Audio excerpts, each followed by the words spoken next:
Timeless fashion has no beginning or end. Sustainably cycled through each season.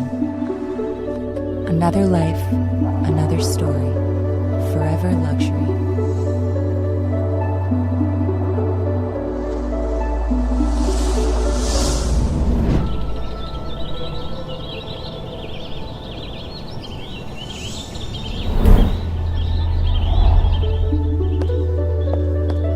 Fashion changes, style endures. What goes around comes around. Welcome everyone, and welcome Seth. It is exciting to see you again. We've had the opportunity to chat before, and we'll obviously be talking about vintage luxury and your product. What goes around comes around. I'm sure you've all done your research on this, and I've been extremely excited to hear more about it. So you started this 30 years ago. That's right. And what preempted this opportunity in your life? Well, I moved to New York City in 1991, and we were quickly getting sucked up into the New York nightlife and saw how fashion was influencing a lot of things going on. And one of my best friends from Syracuse University and I were fashion junkies, and at the time, where we want to go out, if you didn't have good style, we couldn't get in the parties we want to get into. So we couldn't afford high fashion, and we started thrifting, and we're quickly identifying trends that we saw at Ralph Lauren and Armani and the top brands at the time that were very clearly coming from things we saw in vintage. And so we came up with a concept to create a curated lifestyle store where we would select and edit all the things that we would find and reflect a high fashion interpretation of vintage into a modern consumer expectation to eventually, hopefully, convert people who would never buy vintage into buying vintage. And, 30 years later, we were pioneers at the time because no one except for a very small part of the high fashion sector was buying vintage at the time. And today now, the entire sector, with the Real Reels and the marketplaces that we all know, have surrounded us, and the consumer pattern, particularly with the younger generation, are all buying into where they only want to buy pre-owned, and buy pre-owned and vintage items as the new kind of forward motion. Is the place open? Well, Seth, it's a fascinating story, and obviously in the context of our modern society and appreciating art, Right. appreciating wonderful manufacturing. So you are renowned for being described as an experiential brand. I left last month. What does that mean in the context of today's luxury landscape? I mean, I feel that shopping today has become very staid. The stores that we see in every mall, whether it's here or internationally, are kind of redundant. There's not really as much reason to have to even go into these stores anymore because the same product is then reflected on their websites. So the idea of finding something unique or different is kind of the lost art of retail. When, I was a retail junkie in the early stages, you had these stores like Barney's, and you had Charivari, and you had these stores that were curated and really offering introductions to brands and fashion that you couldn't find. And over the last 3 decades that we've been in business, it's kind of shifted where the powerhouses and the brands that we actually distribute have taken control of the consumer expectation, particularly on the luxury side of the sector. So you can only buy Vuitton or Hermes from themselves. And, even Chanel, which used to sell to some of the best stores in the country, has pulled out, and that's what the trend is even for brands like Prada. So what goes around comes around. Outside of our original retail roots from our store in New York City, has become a distributor of the brands that don't want to be distributed, is the way we kind of look at it.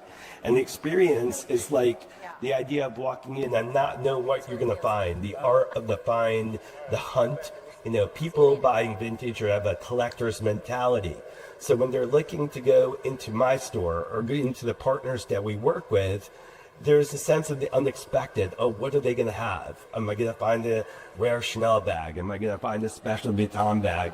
And it's a two-sided coin. It's from the specialness, but also creating accessibilities to these brands.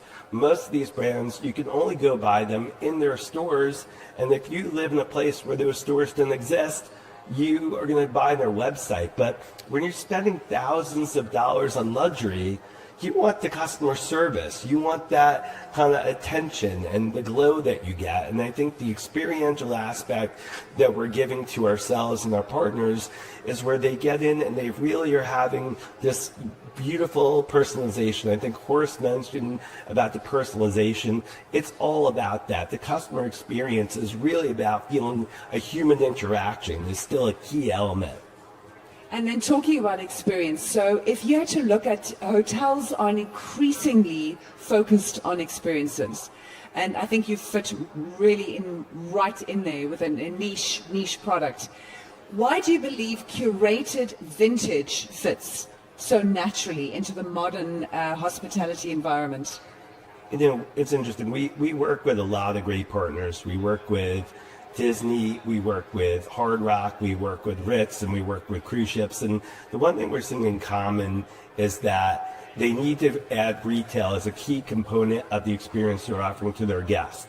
It used to be about the spa and the restaurants, it still is, but they want more. When they're going away, they're usually on a celebration. They're having an occasion. And so when you have a great shopping experience to complement that, and in Vegas, obviously it's all about the shopping here, but in the more specific resorts where you have them trapped, the opportunity is even more interesting, because if they're there, they're going to go into the store. And most of the stores in a lot of these places are not offering a true luxury product experience, and it's not offering the type of product that we offer. We're offering, rare Chanel or Hermes bags like you see on the stage. We're offering, beautiful Rolex watches and jewelry that then really can complement the guest experience. So when they're at the property and then they go in the store and they buy this, it's really creating an heirloom and a memento from their visit that's really going to resonate back to the property. Like, hey, when they're wearing the watch,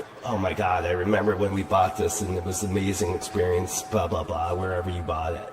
So I think it kind of ties back to another way to enhance the guest experience in a lot of ways. So are there some examples that you can share with us of those experiences? Yeah, I mean, this summer I had the ability, I was on the Ritz-Carlton yacht, and we have a department on the ship. So I spent a week on the yacht, which was an incredible experience, and I was able to interact with a bunch of guests. And at the end of the cruise, we had only a handful of transactions, but with our price point, that's all we need to have a successful trip.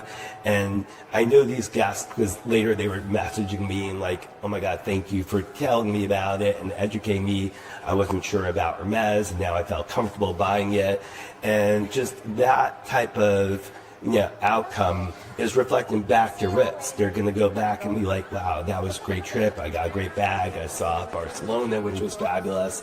And I think it just enhances the experience. Pre-owned luxury vintage is kind of a trend that's only expected to outpace the luxury market by 3 times. Everything you read about how the consumer pattern is shifting is only evolving this way. Part of the catalog we offer is discontinued, and you will never be able to buy it from the brand again. So there's that kind of ability to have something unique and to enhance it from that experience level as well. So you were on that yacht, and just for all of us to understand, us as the audience, when you engage with the guests, is that when they arrive, you do the whole assessment of who they are, you get to know who they are and what their needs are and their wishes and desires. A little bit for the Ritz, they had me coming on, they had me set up to have a couple of spit sessions to train and educate their guests, and from those sessions some of the guests on the ship came and all of a sudden the conversation expanded.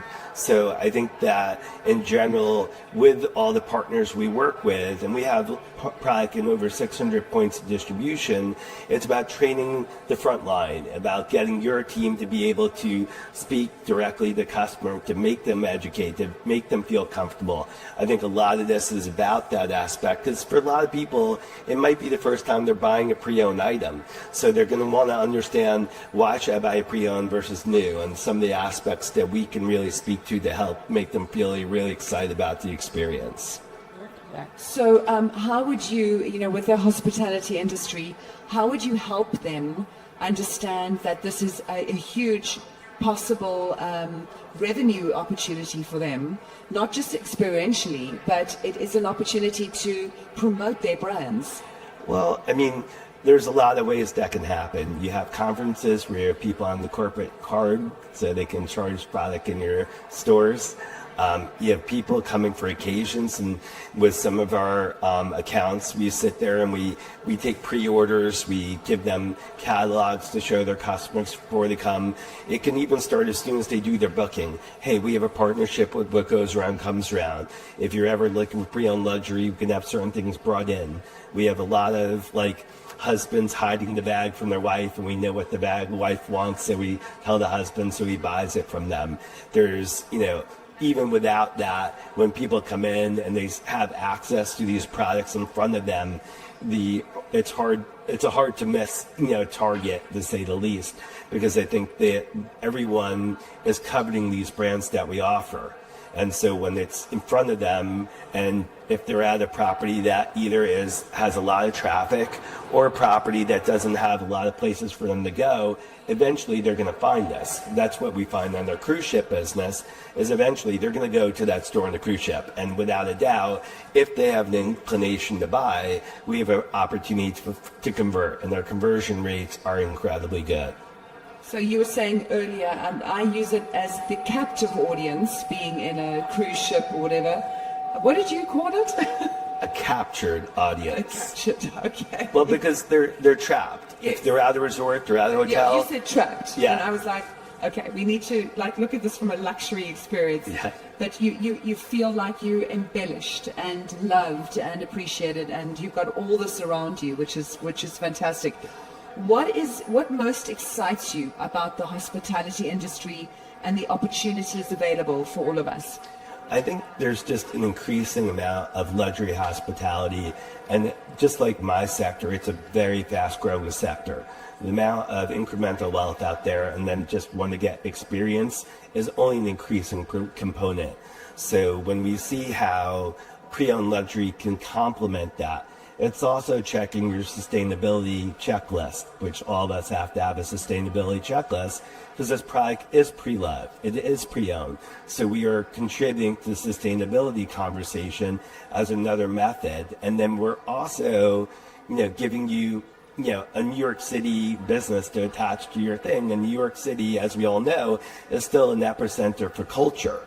Between those aspects, and then how to increase the guest experience, I just find it's a natural fit. And we're finding this in places which we didn't expect, like department stores, like Dillard's who's at the Fashion Mall.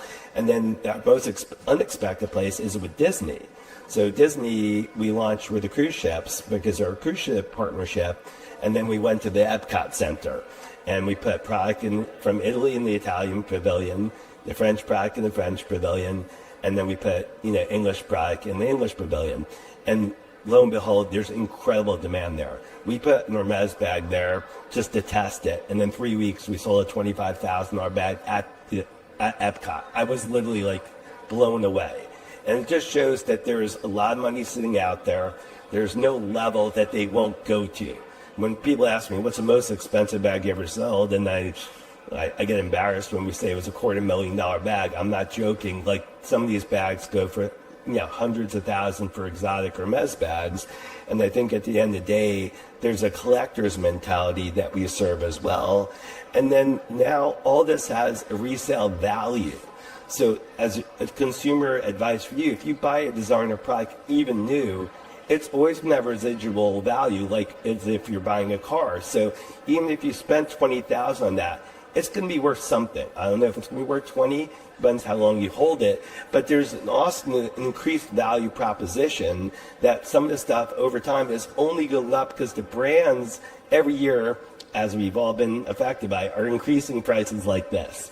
So over time, if you buy this, the likelihood is it's going to increase in value. So there's also an investment quality to this. So what you're saying is we're actually changing from a society that has got art and acquired art and put money and value into that and investment value, and now we're going to the luxury market, handbags, watches, accessories, clothing. Well, I think wearable art is kind of a transition statement for what it is, and I think that you can only how much art space can you hang, and then this is you're showing an expression of yourself. I think when we were really in our vintage era, the idea of having something that no one else had was a really big attribute of what we love. When I think about luxury, there's three different pillars, at least from our side. It's the quality, the exclusivity, and the customer service. And I think today, when we look at our comparability to the brands that we sell, I feel like we provide a better customer experience, because if all of you tried to go to one of your stores, many of us have had to wait online. You want to go buy what you want to buy, but they won't offer you what you want to buy. You have to get on the list. You have to play the game. And that isn't how the luxury experience is supposed to work. When we talk about exclusivity, how many make something truly exclusive? In my view, this bag, which has been discontinued for 7 years, is more exclusive than something coming out now. And then when we talk about quality, the quality continues to be a downward spiral for the luxury brands, with the exception of Hermes, who is charging you a tooth and a nail to get it. A lot of the other brands are having to sacrifice it. And I think that what appealed to us about vintage in the early stages was how well the stuff was made. And we're going back to buying 1940s Levi's that are made and they're still being worn because the union-made eras of America were so good. And that's why people want the quality of these brands, because the craftsmanship and the quality is much more superior. And I think with the luxury hotels, that's what you guys do as well. You want a higher quality and a higher experience, and I think we play perfectly into that.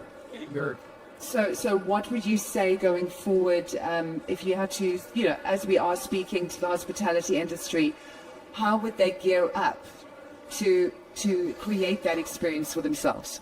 I think that there's a balance. You obviously need new goods and something new to offer the guest. You need to have luxury to offer the guest. Are you talking about commercial? Yeah, I think commercial goods, the shopping experience has to be part of what you plan for. It's another way for you to get money out of their pocket. Obviously, you're going to get it whichever ways you can. But if you have a great shopping experience to complement your guest experience, why would they not shop? So it's up to you to curate and put the right product in place. And I think for us, because we can distribute from all the most popular brands, we can customize. So a resort in Hawaii probably doesn't have the same product that you would have as a resort in Scottsdale. And we can kind of work with which products and brands go back to the property, even from a price level. With the way we distribute now, even Dillard's, we have 250 stores we sell to. We have 7 tiers. So one tier gets this level and another tier gets another, because we identify by really working backwards with our partners to understand what the guest is telling us. And if something doesn't work, we'll take it back, because this is not like we're manufacturing. This stuff never goes bad. It's timeless. There's no seasonality, which, as being a buyer of fashion, is where the challenge is you got another collection coming right behind it. You got to get rid of what you had. This never goes bad. So I'm just imagining for the hospitality industry, if you have events in your properties or you have conventions that are happening, you can really preempt, identify your clientele, your audience, and you can almost do like an activation or like you were saying the other day, a trunk sale, where people actually get, they wouldn't have had that experience unless you presented it to them. Yeah, that's a good one. So we do work with the Omni Hotel Group, and one of the properties had a PGA event. So we juiced them with some Hermes and Rolex, and we did $100,000 in literally 2 days of business. So when we know that the guest is coming, we can be responsive. As opposed to a lot of the pre-owned sector, we own everything, we buy everything, we're committed to our goods, and we have the most incredible sourcing network in the world because we've been doing this longer than anyone in the sector. And now a lot of people are trying to jump in the water because it's very popular, but we're very stable, we're very tried and true. Our brand recognition, the celebrities that shop with us are just every best name. So we're able to give the credibility, the protection of authentication back to you and your guests so you know you can sleep at night. That's why Disney's and Amazon's work with us, because they know they don't have to worry about their guests. Yeah, I was just wondering about that. We spoke about authentication. So each item gets their own little certificate, and it's 100%, like a collector's item. Yeah, so I'll just quickly. Yeah, let's talk about this because I hope you will know that one of you here will be winning a Gucci. Oh, there's two giveaways. There's the Gucci bag.